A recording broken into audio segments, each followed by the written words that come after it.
Hey guys, how's it going? MrPantaloons 1 here, and this is my review of Divinity Original Sin.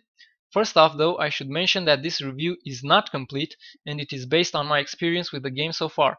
I will release the full review once I have played it to completion. Now, up to this point I have been playing this game for about 15 hours. However, I'm not rushing through it. I have been taking my time exploring every nook and cranny, reading old dialogues and old books. Have done a few boss battles and I am still on the first map. So let's get to it then. In short, I'm loving this game. The gameplay alone does it for me. They have done a really good job with the action point system. The combat feels engaging, deep and strategic. The visual effects also add to the experience. It makes every single ability look meaty and impactful. Every single battle is exciting, no matter its proportions, be it an epic boss battle or just some grunts that you can easily dispatch. Combat wise, there are a lot of cool combos you can pull off, such as throwing out oil and lighting it on fire, casting rain and using a lightning bolt on the newly formed water puddles to create an electrical field that will stun anyone walking in there. And there are so many more possibilities, it really puts your mettle to the test. The character customization is really intricate, not so much appearance wise, but you can pick and choose from a good variety of skills, talents and traits. You can check out my character creation video for more information.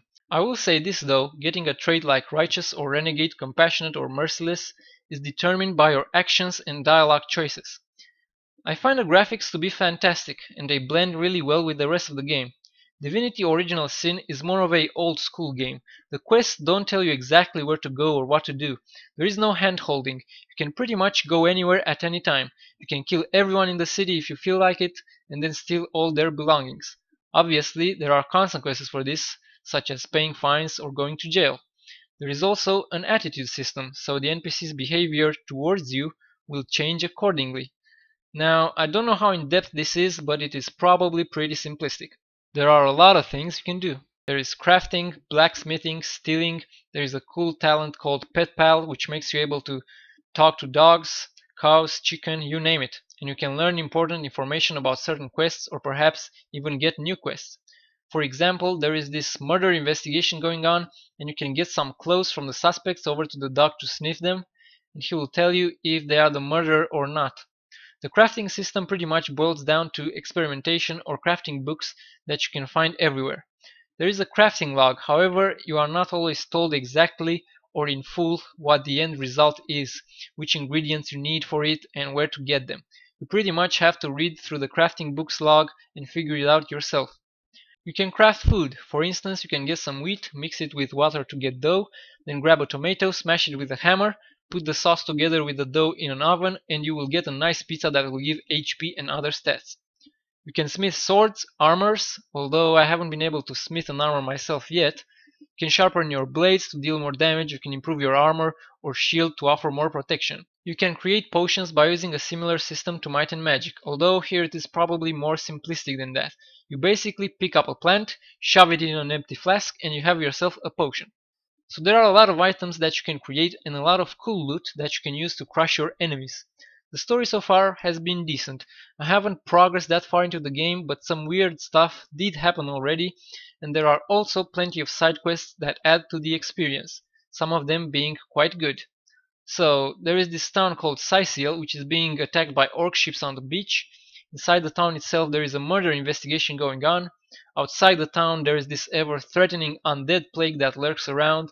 There are also some necromancers dabbling about, and you are two source hunters that have come to deal with a powerful evil sorcerer in the area. And by the way, you can play it in co-op, which is amazing. I have been playing on the hardest difficulty, and let me tell you, this game is difficult. It is very challenging, but at the same time it is not unforgiving. The AI can sometimes do stupid stuff. For example, an archer might try to fire an explosive arrow over an obstacle, but instead he hits the obstacle, the arrow explodes and he ends up setting himself and his allies ablaze, which is really satisfying to see, especially during those tense moments where you are in deep trouble and you need that extra edge to make it out alive. Initially, I would try to cheese the enemies by creating these oil patches right before the beginning of combat, and most of them would not be stupid enough to walk through the oil. Some would, but even if they wouldn't, it would still act as a good method of hindering their movement paths, which means I would have free reign with my ranged attacks over their melee dudes who'd have to walk all the way around in order to get to me. However, this would create some problems as well. Obviously, if I wanted my melee dudes to get to them, they wouldn't be able to without taking significant damage. But sometimes I wouldn't be able to use my ranged attacks because of these oil patches, and I'm not sure if that was intended or if it's just a bug in the game.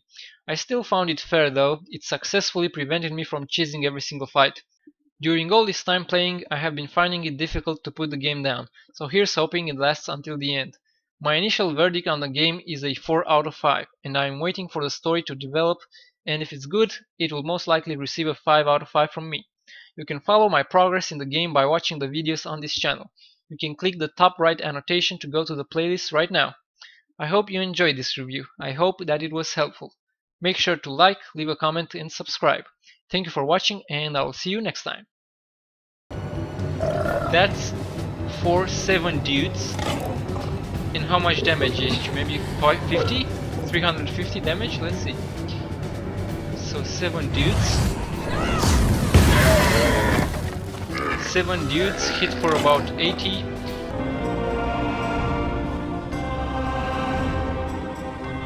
If I move out, yep, he's going to do attack of opportunity, okay.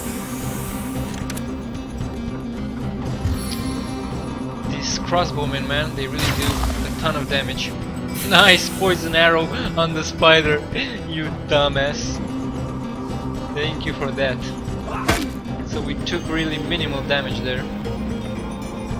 I could heal, but I really want to stun this guy. Okay, he's kind of immune to stun, it looks like. Okay, he used the potion. Fine with me, it means he can do shit right now. Oh, he killed my spider, okay. Which is going according to plan somewhat. We're taking a little bit of damage because we can summon a fire elemental right about here. Oh, he's poisoned. Nice. Very nice. What can we do? We can haste.